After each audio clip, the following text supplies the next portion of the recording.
How do you build an economy when the smallest state by landmass that has the highest per capita income with the highest population has the only functioning seaport in Nigeria, while everybody else is left to go home and dry? It doesn't make sense. This is the reason why I'm saying to the president that it is economic injustice and Nigeria is structurally skewed to favor Lagos economy. I don't know what the Southeast Governors Forum are doing. I don't know what they discuss when they meet, but there are critical areas that we must address. The Southeast, yes, is the only region that does not have a high pressure gas transmission pipe to take natural gas through it.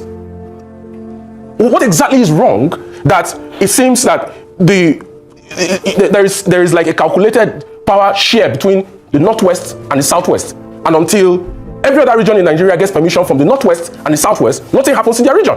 It doesn't make any sense. How can Mr. President be talking about renewed hope and economic transformation and increase in the per capita income of Nigerians and prosperity for Nigerians about building a $1 trillion economy when everything is centered around Lagos?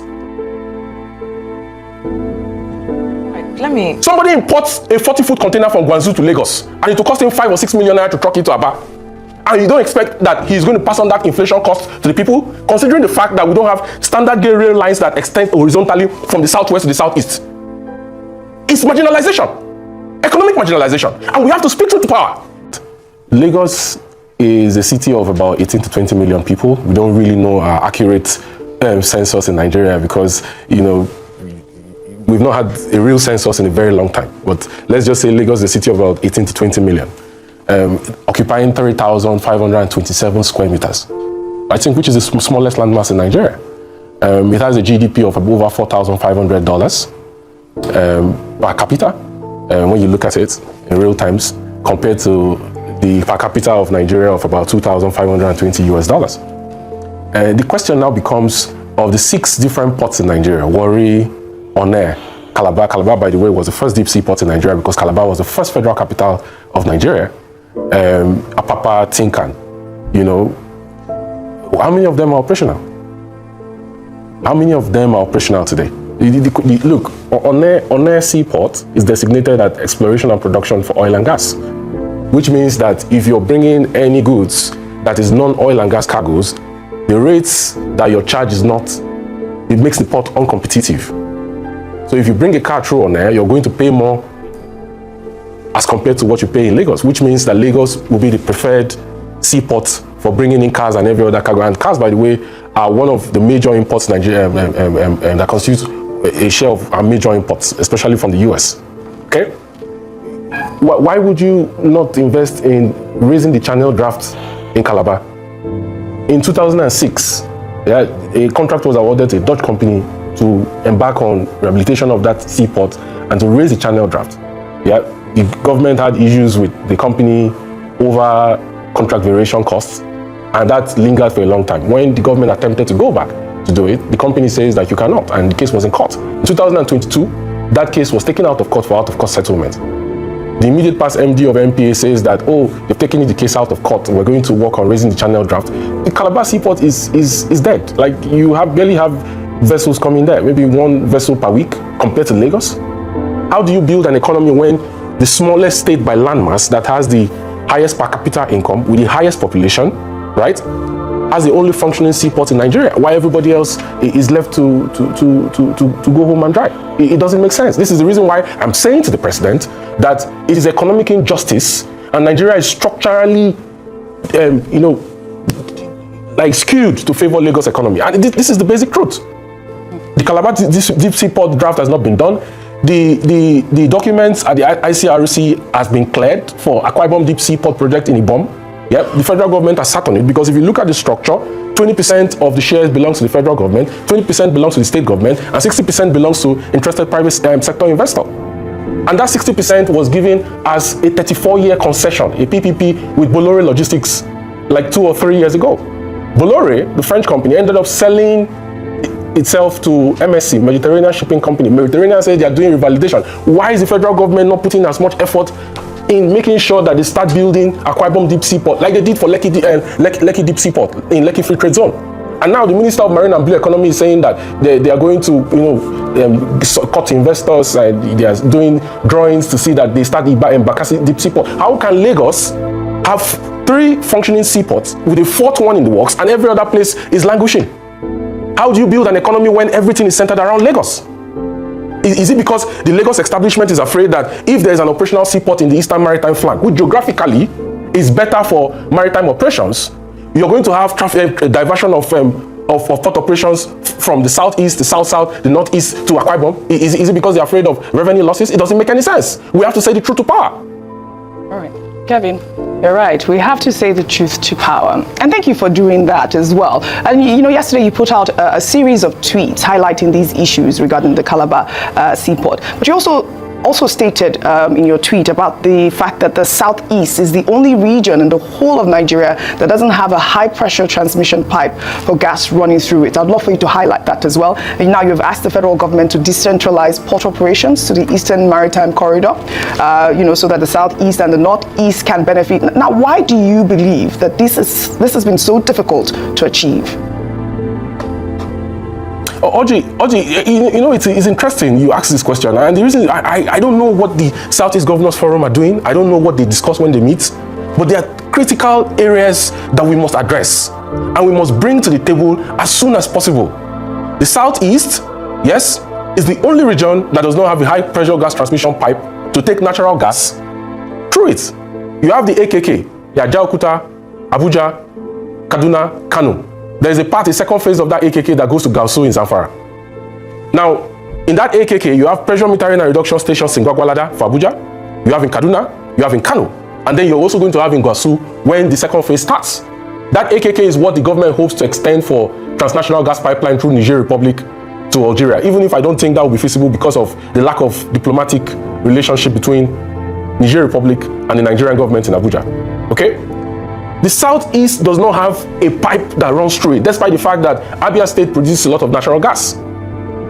In 2007, Ibe Kachuku designed Nigerian Gas Master Plan, and in that master plan, he put a 121-kilometer pipe that is supposed to extend from Aba to Owerri, to Enugu, to Onitsha, and then to Nnewi. The government says that no, they want to do a TNGP pipe extension from Abia State to Ajaokuta, and the second phase is going to go from Abia State to Enugu to Ajaokuta. That is going to take gas away from the southeast, not through the southeast. You need a pipe that extends that, because you need gas for glass fabrication, you need gas for urea, you need gas for power. 40% of the gas that is typically produced every day, either through associated gas that you get when you drill crude oil, or through non-associated gas fields, is used for electricity. So how do you want to increase generation and increase feedstock to the Gencos in the southeast if you don't build a high-pressure transmission pipe?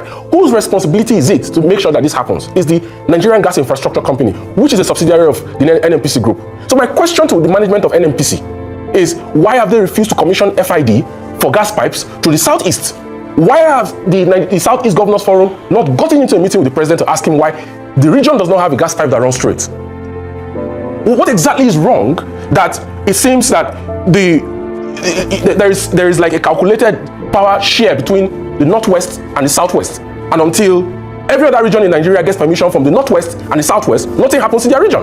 It doesn't make any sense. How can Mr. President be talking about renewed hope and economic transformation and increase in the per capita income of Nigerians and prosperity for Nigerians about building a $1 trillion economy when everything is centered around Lagos? Somebody imports a 40-foot container from Guangzhou to Lagos, and it will cost him 5 or 6 million naira to truck it to Aba. And you don't expect that he's going to pass on that inflation cost to the people, considering the fact that we don't have standard gauge rail lines that extend horizontally from the southwest to the southeast. It's marginalization, economic marginalization, and we have to speak truth to power.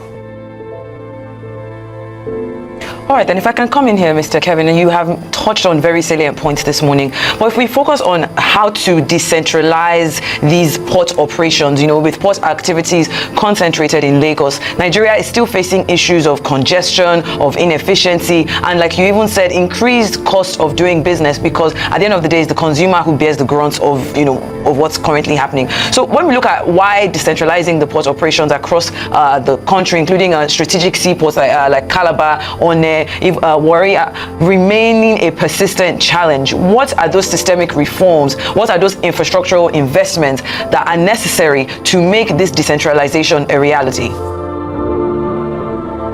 I'll tell you what. Well, one of the reasons why house rent has been skyrocketing in Lagos, which also contributes to inflation that you have in Lagos, is because demand is higher than supply of houses in Lagos. Lagos is creating, there isn't enough infrastructure to accommodate the population. And that's because you've centralized the entire Nigerian economy. The contribution of Lagos to real GDP is 23%. Lagos State's FAC to IGR ratio is 22% to 78%, which means 78% IGR, 22% FAC.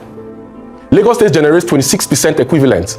Lagos generates revenues equal to what 26 states in Nigeria generates. 26 states in Nigeria, which means Lagos is the most viable economy. Okay? If you want to decentralize port operations, I'll give you an example. The proposed capex for the Ibom Deep Sea Port is $4.6 billion. The share capital contribution of the federal government is about $920 million. The capital contribution of the Akwa Ibom State government is about $920 million. The capital contribution of the private sector investor, which was Bolore, that got a 34-year concession for the ports to build, operate, and manage, is $2.7 billion. How do you raise financing for the project? Afrexim will gladly put up counterparty funding for this Akwa Ibom State government. Akwa Ibom State government can go to the debt capital markets and raise a state government bond to finance its own share. Akwa Ibom State government has a lot of liquidity because it has 13% derivation. It has a huge share from FAC because it's an oil-producing state. The federal government can also get Afrexim to finance its own side of the capital contribution for the project. These are the kind of projects that the government is supposed to be borrowing for, not to borrow to refinance existing debts, or to borrow to pay salaries, or to borrow to fund the expensive lives of politicians in Abuja. You invest in capital projects that will generate revenue and create jobs for the people and improve their standard of living. So if you're asking me how we can decentralize port operations, I'm giving you a practical example of a seaport in the Eastern Maritime Corridor that can improve trade and can help to decongest Lagos. The Akwa Ibom Deep Sea Port, by the way, has a shore to sea that is 16 kilometers. It's the shortest distance to deep sea in the whole of Nigeria. Shorter than Lagos, shorter than what you have in Lekki, shorter than Apapa, shorter than Tinkan, shorter than the proposed Badagry Deep Sea Port. As a matter of fact, I'll tell you what. With the tension in the Middle East, you saw what happened to the Azerbaijan aircraft that flew through the Black Sea and was shot down by Russian defense missile. The Black Sea is closed to maritime operations. The Suez Canal is also closed. The report came out last week that says Egypt has lost $7 billion in 2024 because of the issues in the Middle East, because of Yemeni terrorists, because of Iranian militias that are causing havoc to commercial vessels. Vessels that are coming from Southeast Asia are diverting all through the Cape of Good Hope down to South Africa. And then they turn back either into Western Europe, to South America, or to North America.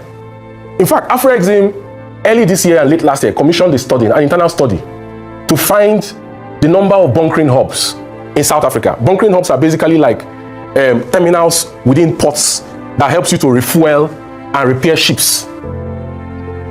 They didn't find enough bunkering. I think there are maybe 2 operational bunkering hubs in the whole of that eastern down to the southern hemisphere of South Africa, of Africa. Now, if that Akwa Ibom Deep Sea Port is allowed to operate, you can basically build a bunkering hub into it for ships that come through the southern maritime flag, South Africa, the Cape of Good Hope, to sail all the way to Nigeria, refill, do any repair or maintenance before they proceed on their onward journeys to Western Europe or to North America. The problem we have in Nigeria is that we don't have foresight. We bicker over the most mundane issues that doesn't affect the long-term prosperity and growth of the economy. The national debate is weak, it's shallow. There are critical issues we have to handle, and seaport operations is one of them, because you have governors going around telling you, oh, Kogi State got an approval to build an airport. An airport is not as consequential to an economy as a seaport. And if we don't tackle critical infrastructure, we're only going to keep dreaming and wishing. That's very true there. That's very true. That's why you see things are very expensive in the east, in the south. Things are very expensive than the Lagos. House rent is very, very expensive in Lagos, but things are a little bit cheaper compared to the east, compared to the south. Do you understand? Because of that, everybody want to live in Lagos. There's high demand on houses in Lagos. That makes it more. You see, every time it's going up, it's going up. And things you buy in Lagos, for example, you buy something in Lagos, 100k. When you get to Benin or you go to the east, that same thing, you are going to buy it 110, 15, 110, 120, like that. Meanwhile, these are something that should have been cheaper if you just import wherever you are importing from, it delivered to you directly in your state to make it more easier, affordable. Do you understand? So today, we're only using Lagos seaport. Meanwhile, other states, this is something that other states could have, especially in the east. Especially in the east. I don't know how long it takes to approve a seaport, to build a seaport. Like the last time they said they've approved it. I don't know how long, if that one will see the light of the day, if they allow it. I know they have been trying, but these are the basic things, very important issues that people need to talk about. They need to deliberate on. This thing must be done. This thing must be done. Do you understand? And it's going to help. It's going to go a long way. I don't know. They're doing something. What it is, how much? It's not as if the money, resources is not there. Everything is there just to approve it and make sure they don't. That's the problem. Very good there. And anyways, please share this video.